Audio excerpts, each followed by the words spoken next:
بسم اللہ الرحمن الرحیم۔ السلام علیکم محترم سامعین و ناظرین۔ اللہ کریم کے آخری نبی صلی اللہ تعالی علیہ وآلہ وسلم کا فرمان رحمت نشان ہے، مجھ پر کثرت سے درود پاک پڑھو، بے شک تمہارا مجھ پر درود پاک پڑھنا تمہارے گناہوں کے لیے مغفرت ہے، صلی اللہ تعالی علیہ وآلہ وسلم۔ حضرت امام محمد باقر علیہ السلام نے ارشاد فرمایا ہے کہ اس سورہ کا روزانہ پابندی سے مداوت کرنے والا ہرگز کسی کا محتاج نہ ہوگا۔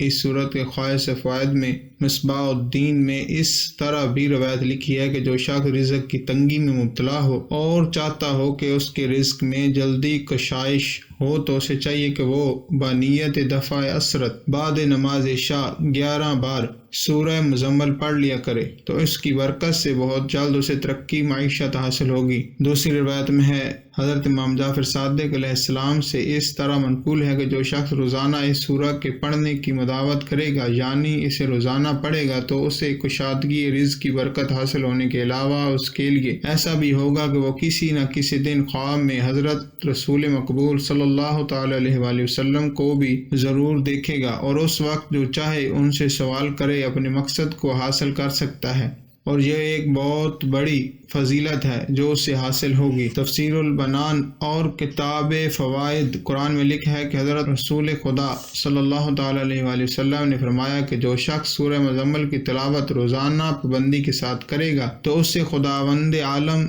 دنیا اور آخرت دونوں جگہ کی تنگی اور پریشانی کو دور کر دے گا۔ تفسیر برہان میں ہے کہ حضرت محمد مصطفیٰ احمد مجتبیٰ صلی اللہ تعالی علیہ وآلہ وسلم نے فرمایا ہے کہ اس سورہ کے پڑھنے کے بعد تنگی رزق دور ہونے کے علاوہ پڑھنے والے کے لیے اتنا ثواب بھی دیا جائے گا کہ اسے راہ خدا میں اس قدر بندے آزاد کیے ہوں گے جتنی تعداد میں اس دنیا میں جن و شیاطین کی ہے۔ پس جو مومن تنگی رزق میں مبتلا ہو تو اسے چاہیے کہ اس سورہ کو مداوت سے بھی فوائد اٹھائے، اس لیے کہ یہ متعدد لوگوں کا مجرب عمل ہے۔ اللہ کریم کی بارگاہ میں دعا ہے کہ ہمیں نیک اعمال کرنے اور نیکی کی دعوت دینے کی توفیق عطا فرمائے۔ یہ تھے سورہ مزمل کے مختصر فضائل و فوائد۔ جزاکم اللہ خیر و احسن الجزاء۔ اگر ویڈیو اچھی لگے تو اسے لائک کریں، شیئر کریں اور چینل کو سبسکرائب کریں تاکہ ہماری آنے والی ہر نئی ویڈیو کی اپڈیٹ آپ کو ملتی رہے۔